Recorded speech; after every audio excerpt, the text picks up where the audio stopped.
الحمدللہ رب العالمین والصلاة والسلام علی سید المرسلین اما بعد فاعوذ باللہ من الشیطان الرجیم بسم اللہ الرحمن الرحیم۔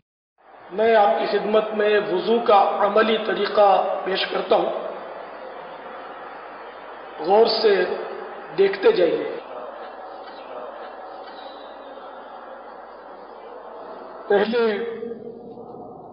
نیت کر لیجئے،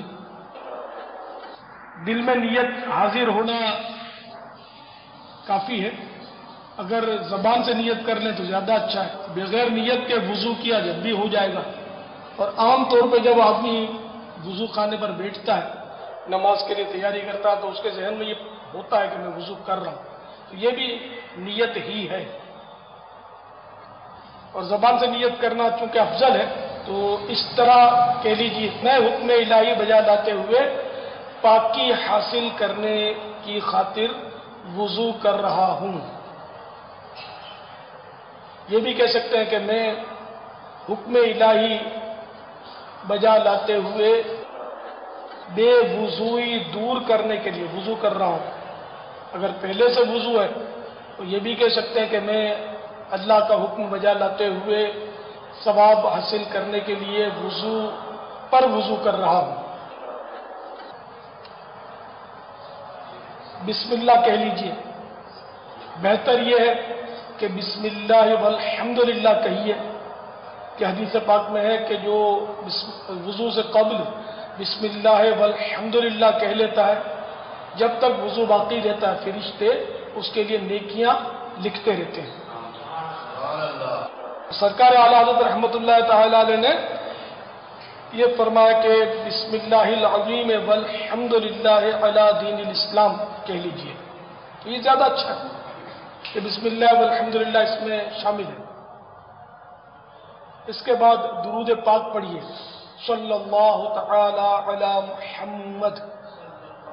اس کے بعد پڑھنا ہے کلمہ شہادت، اشہد ان لا الہ الا اللہ واشہد ان محمدا عبدہ ورسولہ صلی اللہ تعالی علیہ وآلہ وسلم۔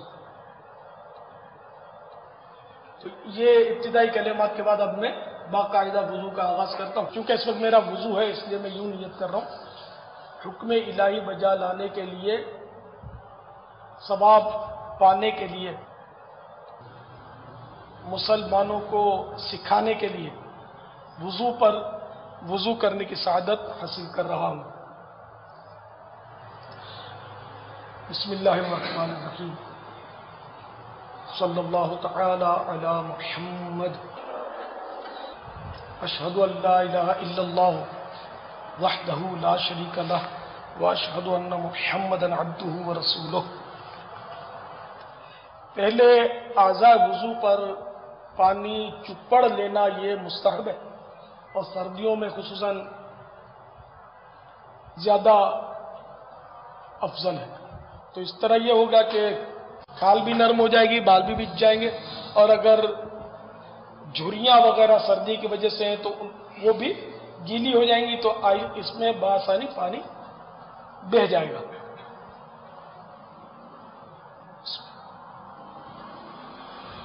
یہ پانی ملنے کا طریقہ ملاحظہ فرمائیے، حسب ضرورت لینا، ایک دم نل کھول دیں گے دڑ دڑ دڑ تو پھر اسراف ہو جائے گا نا، بلا ضرورت پانی بہانا اسراف۔ تو یہ تھوڑا سا لیا اور یہ پانی دیکھیے ہاتھوں پہ مل لیا،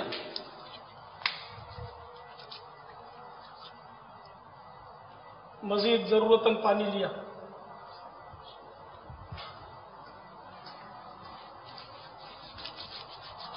یہ منہ دھو نہیں رہا، میں پانی مل رہا ہوں، اور وضو سے قبل پانی ملنا مستحب ہے۔ آپ کو بھلے تعجب ہوتا رہے کہ کوئی اس طرح کرتا تو نہیں ہے، تو کرنے والے کرتے ہوں گے، ہر ایک کو ہم دیکھ نہیں پاتے، نہیں بھی کرتے تو بہرحال یہ کہ بزرگوں نے کتابوں میں یہی طریقہ دکھا ہے۔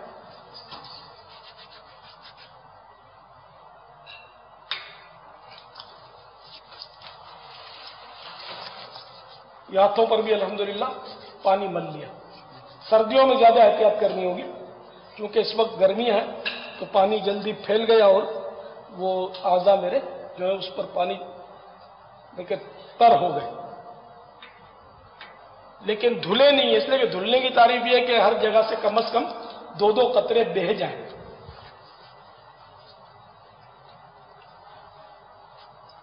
یہ پاؤں کو میں تر کر رہا ہوں، مستحب ہے کہ پانی چپڑ رہا ہوں اس پر،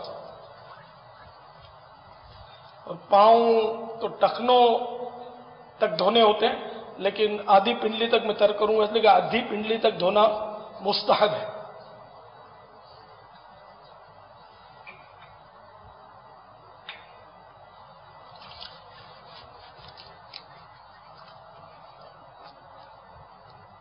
تو اس طرح یہ اعضاء جلدی بھی دھل جاتے ہیں اور کم پانی خرچ ہوتا ہے، اور اطمینان بھی جلدی حاصل ہوتا ہے کہ پانی بہہ گیا۔ بنا خشک اعضاء پر پانی ڈالنے سے یہ ہوتا ہے کہ بعض جگہ سے پانی بہتا ہے اور بعض اوقات بعض جگہ سوکھی رہ جاتی ہے، خصوصاً سردیوں میں یہ بہت امکان ہوتا ہے کہ سوکھی رہ جائے جگہ، اگر زیادہ احتیاط نہ کی جائے تو۔ ان کونوں کھانچوں میں زیادہ پانی ملنا چاہیے، جو انگلیوں کے جوڑ جہاں ہوتے ہیں نا، یہ سردیوں میں خاص کر خشک ہو جاتے ہیں، تو ان میں پانی اگر آپ تھوڑا ہاتھ ملتے رہیں گے نا تو پانی جلدی ان میں بیٹھ جائے گا اور نرم کر دے گا جگہ کو، دھونا آسان ہو جائے گا۔ یہ ایڑی کے اوپری حصے میں بھی بعض اوقات معمولی سے پھٹن ہو جاتی ہے تو بھی خشک ہوتی جگہ، پانی بہنا ذرا دشوار ہوتا ہے اس میں۔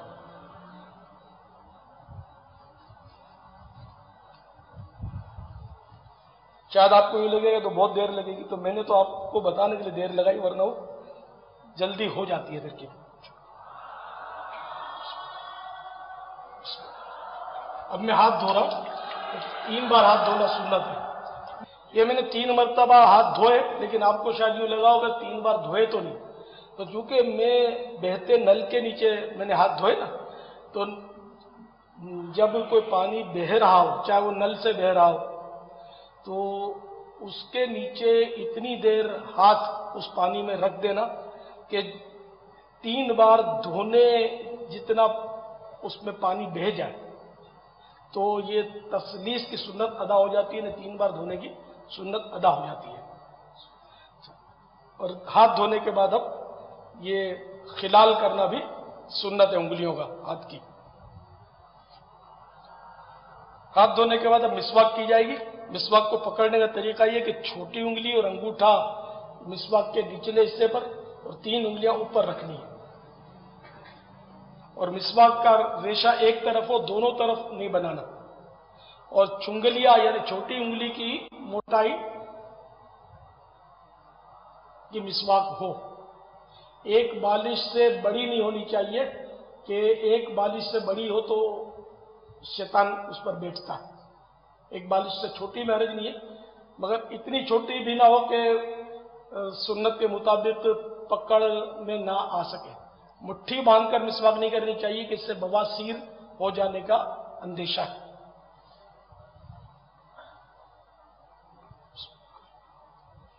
اور ہر عضو دھوتے وقت درود شریف پڑھنا ہے، اور بہتر یہ کہ ساتھ میں یا قادرو بھی کہہ لیں تو انشاءاللہ کوئی اغوا نہیں کر سکے گا۔ مسواک دھونی ہے،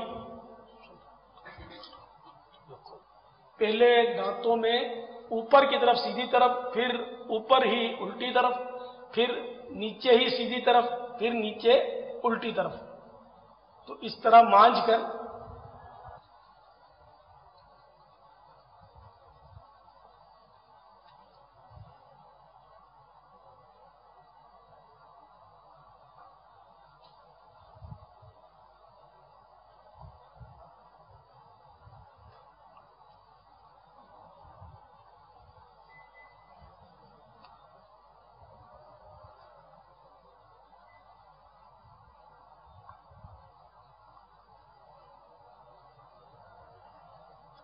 یہ ایک بار ہو گئی، اس کو آپ دھو لیجئے، دھونے کے بعد دوبارہ اسی طرح مسواک کیجیے۔